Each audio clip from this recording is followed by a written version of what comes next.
오늘 우리 하나님 말씀 19장 11절에서 27절까지 조금 길지만 우리 다시 한번 하나님의 말씀을 읽겠습니다. 오늘 이 말씀을 가지고 묵상하고 다음 주까지 묵상을 하면 아마 세 번쯤 이 본문을 가지고 묵상하게 될 것 같습니다.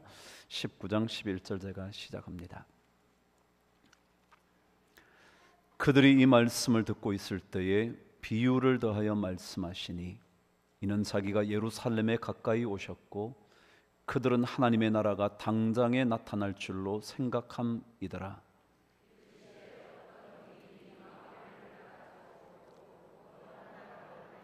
그 종 열을 불러 은화 10문화를 주며 이르되 내가 돌아올 때까지 장사하라 하니라.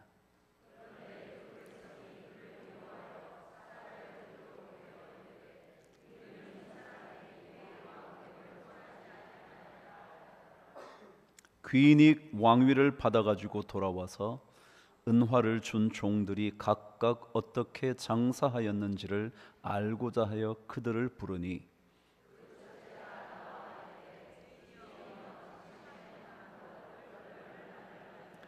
주인이 이르되 잘하였다 착한 종이여 내가 지극히 작은 것에 충성하였으니 10고을 권세를 차지하라 하고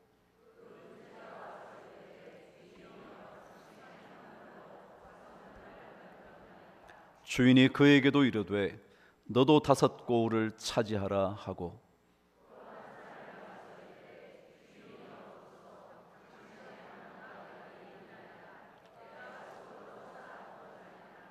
이는 당신이 엄한 사람인 것을 내가 무서워함이라. 당신은 두지 않은 것을 취하고 심지 않은 것을 거두나이다.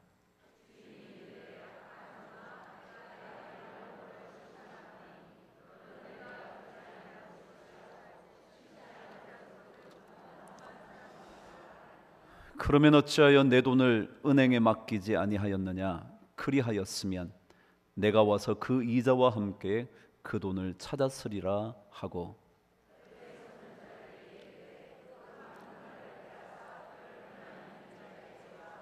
그들이 이르되 주여 그에게 이미 10문화가 있나이다.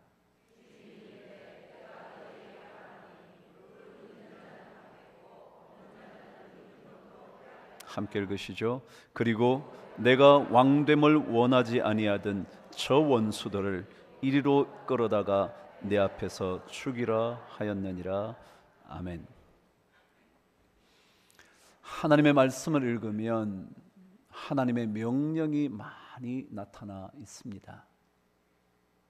그분께서 명령하시는 내용은 아마도 그분께서 좀 더 강조하고 싶었던 말씀이었을 것입니다. 사실 창세기 첫 번째 장에서 하나님의 말씀은 명령어로 시작합니다. 빛이 있으라 라는 명령부터 시작해서 첫 번째 인간과 대화를 나누시는 장면이 명령 형태였습니다.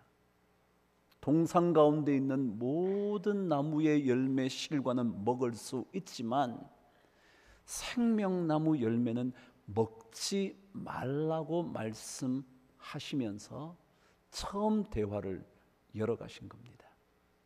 다시 말하면 주님께서 우리에게 강조하시고 싶은 말씀은 언제나 명령어 형태로 우리에게 들려옵니다.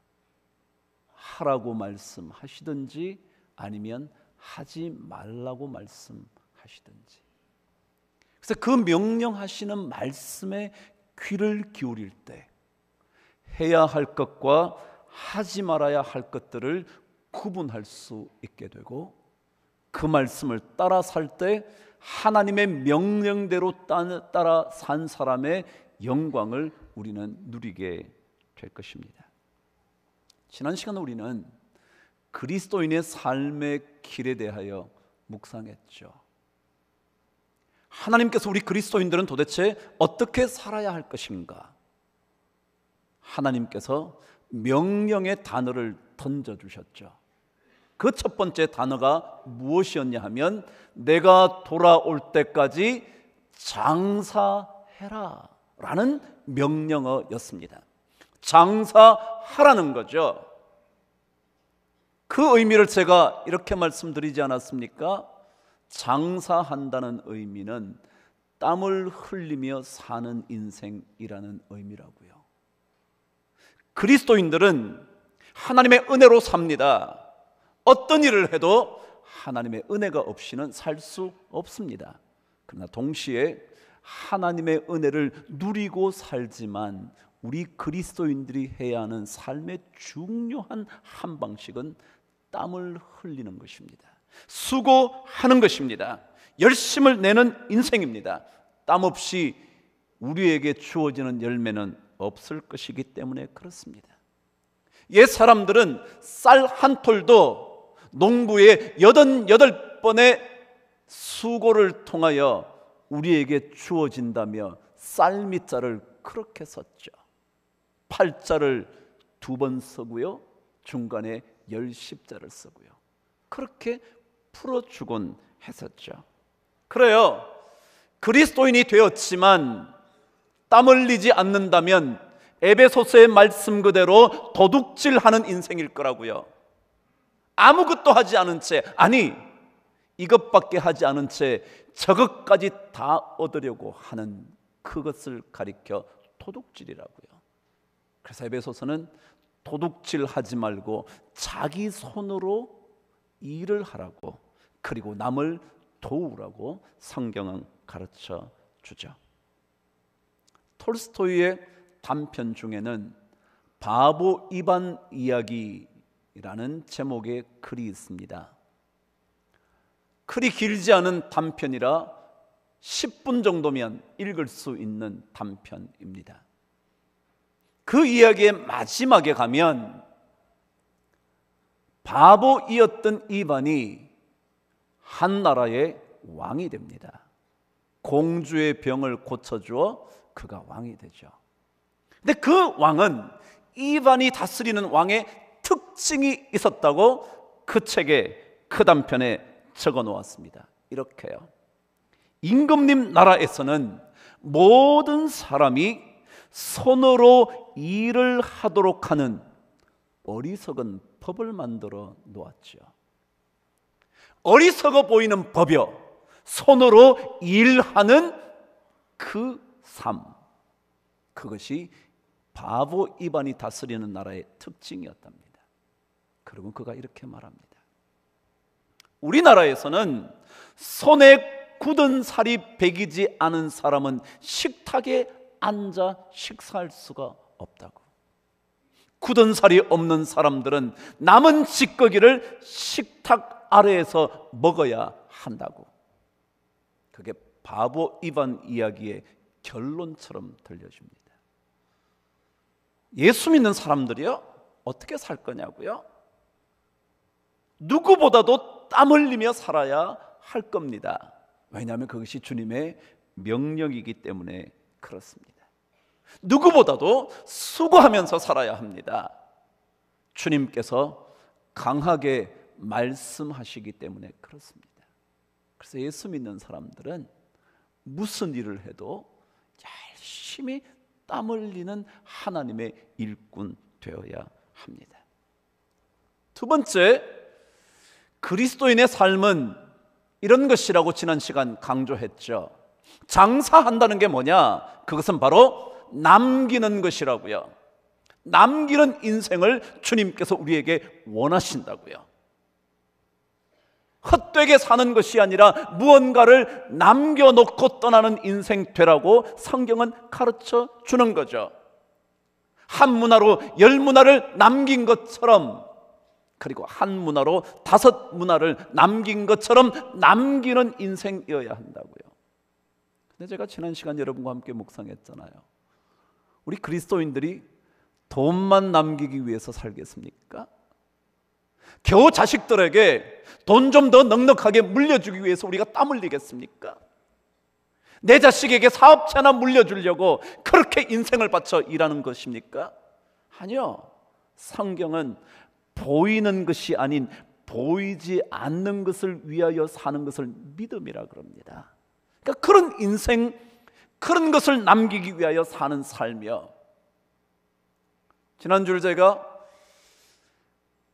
우리 교인들과 함께 성경 공부를 하면서 또 동시에 수능을 앞둔 자녀들의 부모님과 함께 기도를 하면서 그런 얘기를 했죠. 자녀들에게 우리가 무엇을 가르칠 건가? 그래요, 공부 열심히 안 하면 안 돼, 공부 안 하면 저런 인생 돼, 그런 정도가 아니라 정말 우리 그리스도인들이 그 자녀들에게 남겨주어야 할 말들, 삶의 모범들이 있다고요. 그런 것들을 남기지 않을 것이라면 우리가 주님께 기도할 이유가 뭐 있어요? 공부 열심히 하라, 그거면 끝이겠죠. 신앙의 가르침, 영적인 가르침, 영적으로 산다는 것이 얼마나 아름답고 깊이 있는 삶인지를 보여주고 들려주고 남겨주지 않는다면 우리 그리스도인들이 그리스도인으로 산다는 의미가 뭐 그리 대단하겠습니까? 에머슨이라는 사람은 이렇게 말했더군요. 당신의 부유함에 관대함을 담아두라고. 부유함 정도가 아니라 그곳에 넉넉한 마음을 좀 심으라고. 그래서 관대함이 없는 부유함은 마치 가난한 추한 거지와도 같다고. 그래요, 우리 그리스도인들은 남기는 인생 되어야 합니다. 아무것도 남기지 않는, 아니 돈밖에 남길 줄 모르는 인생이라면 믿음의 삶이라 말할 수는 없을 겁니다. 오늘 성경에 보면 여기에 남겼습니다, 만들었습니다, 16절 17절에 동사가 나오죠. 남긴다, 만들었다. 여기에 만든다는 포이에로라는 단어는 열심히 땀을 흘려 수고한다는 의미가 그 단어에 담겨져 있습니다. 다시 말하면 남기는 인생이 되려면 땀 흘리고 수고하지 않고는 절대로 남길 수 없다는 거죠. 5문화이든지 10문화이든지 그것을 남기려면, 만들어내려면 정말 수고의 수고를 거듭해야 된다고. 그래서 주님께서 우리에게 장사하라고 말씀하시는 거죠. 자, 그렇다면 오늘 본문은 우리에게 남기는 인생 되기 위하여 우리는 어떻게 해야 될 것인가, 우리에게 가르쳐주는 주님의 교훈 한 가지 읽어보겠습니다. 20절 저와 함께 읽습니다. 시작. 또 한 사람이 와서 이르되 주인이여 보소서, 당신의 한 문화가 여기 있나이다. 내가 수건으로 싸 두었었나이다. 그랬습니다. 여러분, 남기는 인생이 되려면 오늘 성경은 남기지 못한 사람의 이야기를 적어 놓으시면서 가르쳐 주시는 거죠. 뭐라고요? 우리에게 있는 것을 쌓아두지 말라고. 제가 이렇게 적었습니다. 우리의 재능을 묻어두지 말라고, 우리의 달란트를 묻어두지 말라고. 많은 사람들은 보잘것없는 재능 때문에 내 인생은 불행하다고 말합니다. 학벌이 좋지 못한 그것 때문에 내 학벌 다 묻어둡니다. 내 집안 배경, 부모님께 물려받은 것이 없기 때문에 내 인생이 이렇다고 자신의 삶 속에 있는 것까지 쌓아둡니다. 아예 매장을 해버리는 거죠.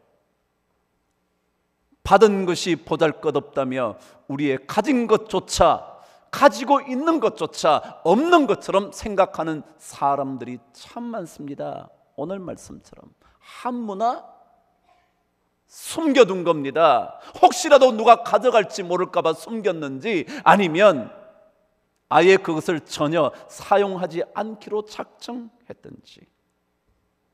성경은 우리가 가지고 있는 그 무엇을 묻어두고서는 결코 남기는 인생이 될 수 없다고. 없는 것처럼 말하며 묻어둘 수는 없다고. 제가 언제인가 우리나라 최고의 하모니카 연주자에 대한 얘기를 한번 들려드린 적이 있습니다. 이름은 전재덕이라는 사람입니다. 그는 여러분이 들으신 대로 기억하시는 대로 앞을 볼 수가 없는 사람이었습니다. 앞을 보지 못하니 어찌 악보를 볼 수 있었겠습니까? 악보를 보지 못하는 사람이 어떻게 연주를 할 수가 있겠습니까? 그런데요, 그에게는 남아있는 게 있었습니다. 그게 바로 귀였습니다. 그래서 그는 음악을 악보 대신 듣기 시작을 합니다. 유명한 연주가의 연주를 듣고 또 듣고 또 듣습니다. 어느 정도 들었냐 하면 마치 CD가 더 이상 연주되지 못할 만큼 많이 들었답니다. 듣고는 또 부르고, 다시 듣고 그 음처럼 내기 위하여 또 부르고, 다시 듣고 또 고쳐가고, 끊임없이 자기에게 남아있는 귀를 가지고, 우리는 다 없어서 못한다 그러잖아요. 우리는 이것밖에 되지 않아서 못한다 그러잖아요. 그런데 전재덕 씨는 자기에게 남아있는 그 무엇을 가지고 보잘것없는, 누군가의 도움을 받지 않고는 어디 한 곳에 함부로 갈 수조차 없는 그런 사람이 끊임없이 듣고 듣는 귀 하나 가지고 세계 최고의 연주자의 반열에 들어섰답니다. 그래서 그의 연주를 가리켜 영혼을 움직이는 짜릿한 연주라고 평가를 한답니다. 이번에 이령 씨가 대담을 했더군요. 이제 모든 자리 치기 위해서 물러나면서 글 쓰는 일에만 집중하겠다며 인터뷰를 했더군요. 거기에 보니까 이런 얘기가 나오대요. 요즘 우리나라 젊은이들에게 들려오는 이야기 하나가 뭐냐면, 우리나라를 가리켜 헬조선이라 그런 데죠. 헬이 뭐냐면 지옥이라는 뜻이잖아요. 그러니까 지옥 같은 조선이라고요. 아무리 애를 써도 안 된다는 거죠. 그래서 이 지옥 같은 조선을 빨리 떠나든지 포기해버리든지 해야 된다고. 그래서 우리는 젊은이 세대를 삼포 세대요, 결혼도 포기하고요, 자식도 포기하고 인생까지 포기할 정도까지 해야 되겠다고 말한다는 거죠. 그런데 그분이 이렇게 말합니다. 지옥 같은 조선을 떠나 이민 가고 싶은 나라가 있으면 적어보십시오. 그리고 그곳이 천국인지 연구해 보십시오. 그러니까요. 그럼 제가요, 우리 젊은이들이 어려움을 겪는 것 저 어찌 모르겠습니까? 사회를 조금만 들여다보는 사람이라면 누구든지 알 수 있지 않겠습니까? 정말 힘든 삶을 우리 젊은이들이 살고 있다는 것 왜 모르겠습니까? 근데 이효령 씨의 이야기를 읽으면서 그래, 이 사람의 얘기에 귀를 기울일 필요가 있지 생각이 된 겁니다. 그래요, 조선 떠나고 싶죠. 지옥 같은 조선이니까요. 그런데 정말 가고 싶은 나라가 있다면 한번 적어보라고, 그리고 그 나라가 진짜 천국인지 확인해 보라고. 그러면서 스위스 예를 들더라고요. 스위스에 가도 우리나라에서 그렇게 말하는 군대 이야기, 그들은 모두가 민병대로 가야 한다는 겁니다. 그리고는 이렇게까지 적어놨더군요. 하와이요, 그 좋은 땅이요. 그런데 거기는 자기 집 앞에 함부로 꽃 한 송이, 꽃 화분 내놓을 수 없이 제약을 받게 되어 있다고요. 그러면서 계속해서 말했습니다. 취업난, 양극화 현상, 우리 젊은이들이 사회를 향하여, 아니 이 땅의 많은 사람들이 사회를 향하여 분노하는 이 취업난과 양극화, 이것은 전 세계적인 현상입니다. 그래서 저희 나라가 이런 나라 아니라고 말하고 싶은 것도 아니고요, 이런 나라 주변에 많으니까 괜찮아 라고 말하는 것도 아니고요, 그냥 전 세계적인 현상이라고요. 그러고는 말했습니다. 이것을 떨치고 나가야 합니다. 우리는 숱한 고비를 넘겨왔습니다. 우리에게 필요한 것은 지옥을 천국으로 바꾸는 도전 정신입니다. 우리 젊은이들에게는 희망과 용기가 있지 않습니까? 여러분, 제가 우리 젊은이들의 미래를 밝다고만 어찌 말하겠습니까? 어찌 쉬운 인생이라고 괜찮다고 위로할 수 있을 만한 위치에 있겠습니까?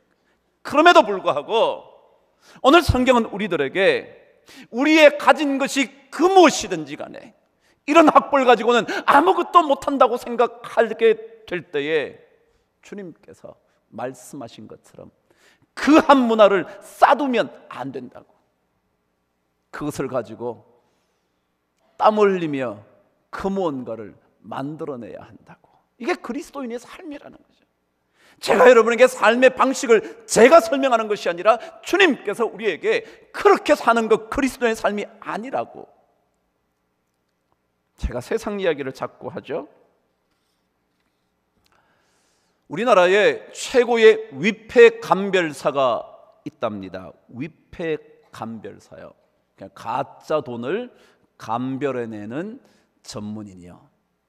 근데 우리나라의 최고의 위패 감별사의 이름이 서태석이라는 분이라는데 그분은 지금 60을 넘겼답니다. 그런데 이분은 중학교 중퇴입니다.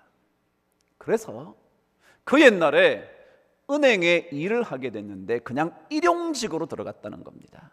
그래요. 정규 직원이 아니라 비정규직 정도가 아니라 일용직이요. 그래도 비정규직은 1년이라도 계약이나 하지만 이 사람은 계약도 없이 일용직으로 들어가서 일을 시작했다는 겁니다. 많은 사람들이 그를 보면서 혀를 차죠. 지금 60 그래봐야 여러분 저보다 서너 살밖에 안 많은데 겨우 중학교밖에 못 나왔으니 얼마나 우습게 사람들이 그를 업신여기겠습니까? 근데 그때부터 그가 위패가 어떤 것인지를 끊임없이 공부해 갔다는 겁니다.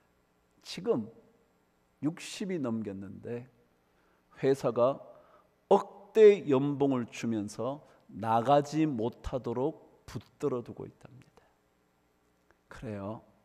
특별한 경우겠죠? 에이, 그런 사람 한둘 있어서 그렇잖아요 라고 말할지 모르겠죠? 아니요.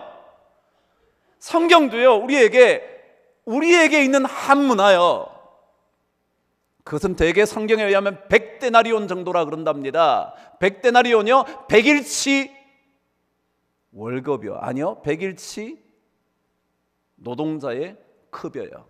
100일 얼마나 돼요 여러분? 1년에 3분의 1밖에 안 되는데 그 돈 아무것도 아니죠. 뭐 조금만 지나면 다 없어져 버릴 돈인데요. 근데 그것 가지고요 우리는 그것이 아무리 작든지 크든지 그것을 가지고 남기는 인생 되어야 한다고요. 우리에게 어떤 재능이든지 있습니다. 아니, 재능이 없어도 남아있는 게 있을 겁니다. 그것을 가지고 수고하고 장사하여 남기는 인생 되는 것이 하나님의 뜻이라고요. 그래요, 우리 없는 거 많아요. 부모님께 별로 받은 것도 없고요, 내 머리가 별로 뛰어나지 않아 좋은 학교 나오지도 못했고요, 사회가 척박해 나 같은 사람 써주지도 않는다고요. 그래요, 그럴 수 있어요. 그럼에도 불구하고 성경은 한 문화를 가지고 쌓두면 안 된다고, 재능을 묻어두면 안 된다고, 반드시 그것을 가지고 그 무언가를 해봐야 한다고. 여러분, 할 수 있는 게 뭐가 있나요? 한번 해보시죠. 책을 읽다 보면 성공하는 사람들의 중요한 습관 중에 하나가 말이라 그러던데요. 말이요. 어떤 말을 해야 되나? 제가 안 말씀드려도 알겠죠. 성공하는 사람들은 늘 긍정적인 말을 한대요. 여러분, 하실 수 있나요? 그거 학벌 때문에 못 하시나요? 여러분, 중학교밖에 못 나오셔서 좋은 말 못 하시나요? 대학을 좋은데 못 나와서 긍정적인 말 하는 것을 모르시나요? 아니요, 우리가 할 수 있잖아요. 할 수 있잖아요. 할 수 있는 거. 왜냐면 그것이 성공하는 사람들의 중요한 습관 중에 하나래잖아요. 뭐든지 우리 할 수 있지 않겠습니까? 자녀들에게 비난 대신 그래 힘들겠지만 열심히 땀 흘려보자. 정직한 땀의 대가가 있지 않겠니? 그 말 왜 못하나요? 그걸 가지고 끊임없이 사회를 비난하고 자식을 나무라고 가정을 불평불만으로 가득 차게 만들 필요는 없잖아요. 우리가 할 수 있는 거예요.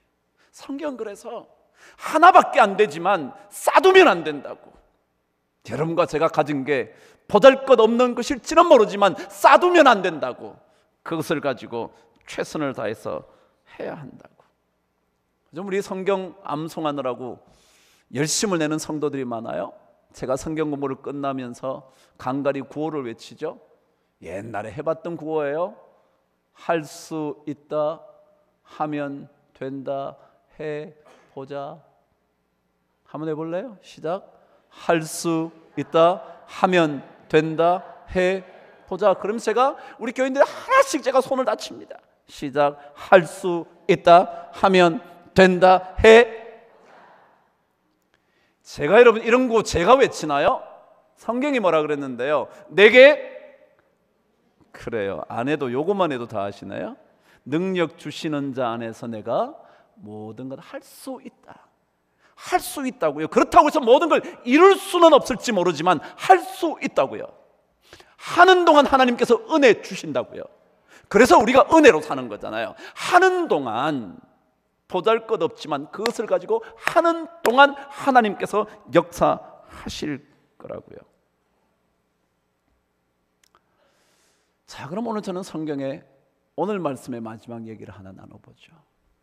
이 사람이 왜 묻어뒀을까요? 가지고 있는 것을 잘 쓰지 못한 이유가 뭘까요? 오늘 성경은 우리들에게 이렇게 가르쳐 주는 것 같습니다. 14절 저와 함께 읽습니다. 시작. 그런데 그 백성이 그를 미워하여 사자를 뒤로 보내어 이르되 우리는 이 사람이 우리의 왕됨을 원하지 아니하나이다 하였더라 그랬어요. 주님께서 종들에게 10명에게 문화를 나눠줍니다.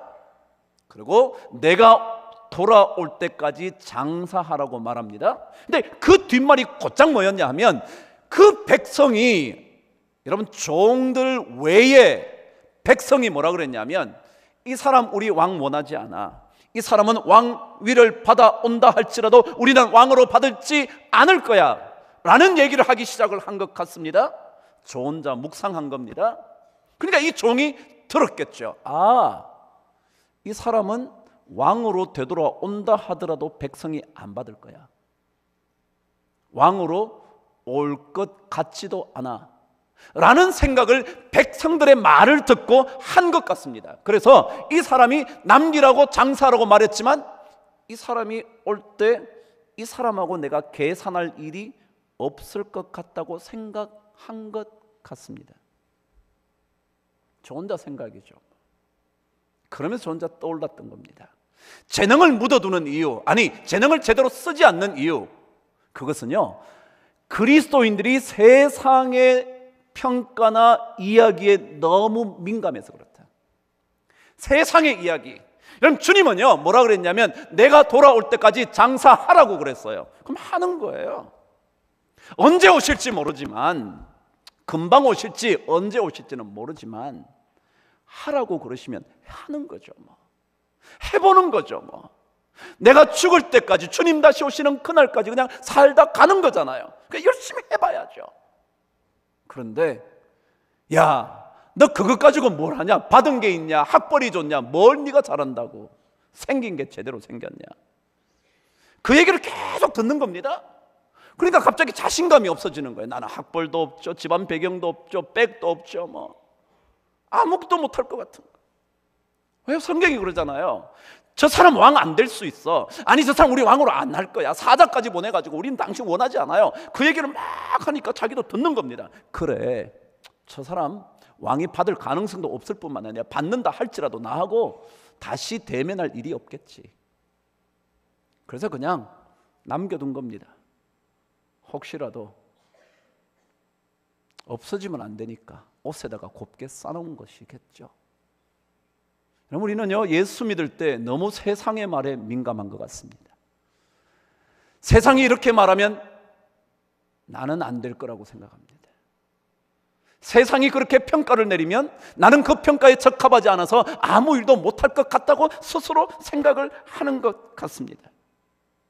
주님께서 분명히 하신 말씀이 있는데, 주님께서 이렇게 하라고 명령 내리신 게 있는데, 마치 뱀의 유혹을 받았던 아담의 아내처럼 하나님께서 분명히 먹지 말라고, 먹이면 죽는다고. 그런데 뱀은 끊임없이 유혹하잖아요. 세상의 이야기요. 야, 그거 먹는다고 죽겠냐? 하나님이 정말 먹지 말라 그랬냐? 뭘 그거 먹는다고? 오히려 너 눈이 밝아져도 더 좋을 텐데. 하나님의 말과 다른 말을 계속 세상이 합니다. 그 말을 듣는 겁니다. 그리고는 내가 가진 것 아무것도 없다고 생각하는 겁니다. 아무것도 할 수 있는 능력이 되지 않는다고 생각합니다. 그래서 자꾸만 내 재능을 묻어두려고 합니다. 그냥 누구에겐가 드러내는 것이 부끄러워서 말하기조차 싫어하는 것 같습니다. 그래서 예수 사람들이 남기는 인생이 되려면 하나님께서 말씀하시는데 더 집중하고 민감할 필요가 있습니다. 세상 사람들이 어떻게 나를 평가해도 하나님의 말씀 명령에 집중해야 합니다. 성경은 우리에게 강조하시고 싶은 말씀이 있을 때는 언제나 명령 형태로 말합니다. 그 명령을 들으십시오. 그 명령을 듣고 우리가 가진 것 보잘것없지만 땀 흘리면서 수고해 보십시다. 그러다 보면 주님께서 반드시 남길 것을 주실 줄 믿습니다. 그것 때문에 난 못할 거야, 안 될 거야, 나는 학벌이 이래서, 대학도 들어가긴 했지만 보잘것없는 대학이어서, 좋은 직장에 들어가지 못해서. 아니요, 여러분, 그 무엇이든지 하나님께서 주신 것 잘 사용하시면 세상의 말에 귀를 닫고요, 눈을 감고요, 하나님을 향하여 눈이 열리고 귀가 열리면, 그래서 열심을 내어 그 길을 가면 때가 되면 열매를 거두게 해주실 줄 믿습니다. 우리 모든 성도들에게 이런 은혜가 넘치게 되기를 주의 이름으로 축복합니다. 기도하겠습니다. 하나님 아버지, 정말 살아가기 힘듭니다. 오늘 말씀을 듣기는 했지만 또 어느새 세상 현실은 그렇지 않아 생각되기도 합니다. 그러나 아버지 하나님, 하나님의 말씀에 다시 한번 민감하게 하여 주셔서 세상의 이야기에는 조금 더디게 듣게 하시고, 둔감하게 하시고, 눈 감게 하시고, 귀를 막게 하여 주시옵소서. 그래서 가진 것이 그 무엇이든지 땀 흘려 수고함으로 주의 준비하시고 예비하신 열매를 맛보며 살게 하여 주시옵소서. 우리 젊은이들에게 아버지 하나님, 다시 한번 소망의 하나님께서 찾아가 주셔서 절망과 좌절을 뛰어넘은 믿음의 일꾼으로 우뚝 서게 하여 주시옵소서. 귀한 주의 일꾼 되기를 간절히 소망하며 예수 그리스도 이름으로 기도드리옵나이다. 아멘.